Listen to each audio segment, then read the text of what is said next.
बातमी संतोष देशमुख हत्या प्रकरणासंदर्भात संतोष देशमुखाच्या न्यायासाठी एल्गार पुकारण्यात आलेला आहे। मस्साजोग ग्रामस्थांचं आजपासून अन्नत्याग आंदोलन सुरू होत आहे। न्याय मिळेपर्यंत शांत बसणार नाही असं धनंजय देशमुख यांनी म्हटलेलं आहे। मागण्या तातडीने पूर्ण कराव्यात अशी मागणी धनंजय देशमुख यांनी केलेली आहे।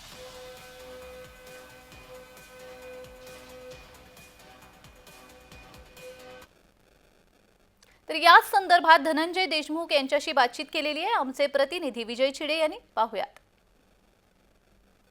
संतोष देशमुख यांच्या कुटुंबाला न्याय मिळावा यासाठी आज मस्साजोगमध्ये अन्नत्याग आंदोलन जे आहे ते सुरुवात होणार आहे। आपल्यासोबत बोलण्यासाठी धनंजय देशमुख आहेत। काय सांगाल, किती वाजता हे आंदोलन सुरू होईल?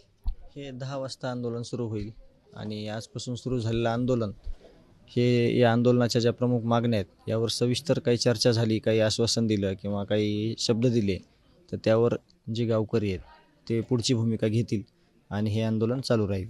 काल तुमच्या शिष्टमंडळाने पोलीस अधीक्षकांची भेट घेतली, तुम्ही त्या भेटीत सहभागी होते। नेमकी काय चर्चा झाली? आजच्या आंदोलनासंदर्भात काही चर्चा झाली का? झाली होती। आजच्या आंदोलनासंदर्भात त्यांचं मत होतं की तुम्ही थोडे दिवस थांबा, तपास चांगल्या पद्धतीने चालू आहे, परंतु काही ज्या बेसिकली गोष्टी आहेत त्या होणं अपेक्षित होतं, त्या झाल्या नाहीत। त्यांच्यासमोर कुठलीही माहिती गेलेली नाही आहे, त्यामुळं आम्ही आणि काही मागण्या अशा आहेत की त्या SP साहेबांच्या अखत्यारात नाही आहेत, त्या आहेत प्रशासनाच्या, मुख्यमंत्री साहेबांच्या हातातल्या गोष्टी आहेत काही।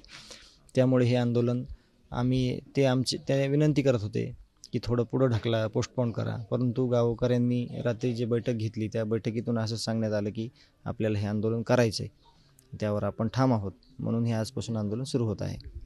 या आंदोलनामध्ये कोण सहभागी असणार आहे? अनेक राजकीय नेते तुम्हाला भेटी देऊन गेले। खासदार सुप्रिया सुळेंनी भेट घेतली, मनोज जरांगे पाटील, सुरेश अण्णा धस यांनी देखील भेट घेतलेली, उपोषणाला पाठिंबा देऊ असं म्हटलेलं आहे। आज कोण येणार आहे? कोणाचा निरोप तुमच्यापर्यंत आला का? मनोज दादा येणार आहेत दुपारी। त्या व्यतिरिक्त जे काही लोक येतील ते काय आम्हाला कल्पना नाही त्याची, असं, परंतु मनोज दादा हे दुपारी येणार आहेत, इथं भेट देणार आहेत अशी माहिती मिळालेली आहे।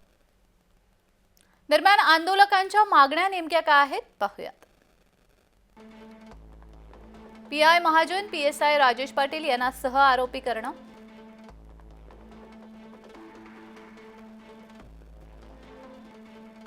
आरोपी कृष्ण आंधळेला तात्काळ अटक करावी,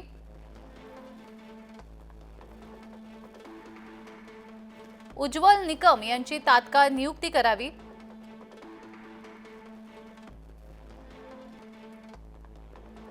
प्रकरण फास्ट ट्रॅक कोर्टामध्ये चालवावं,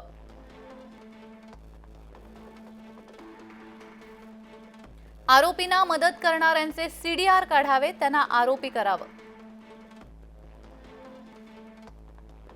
वाशी पोलीस ठाण्याचे PI घुलेंना बडतर्फ करून सहभागी करावं,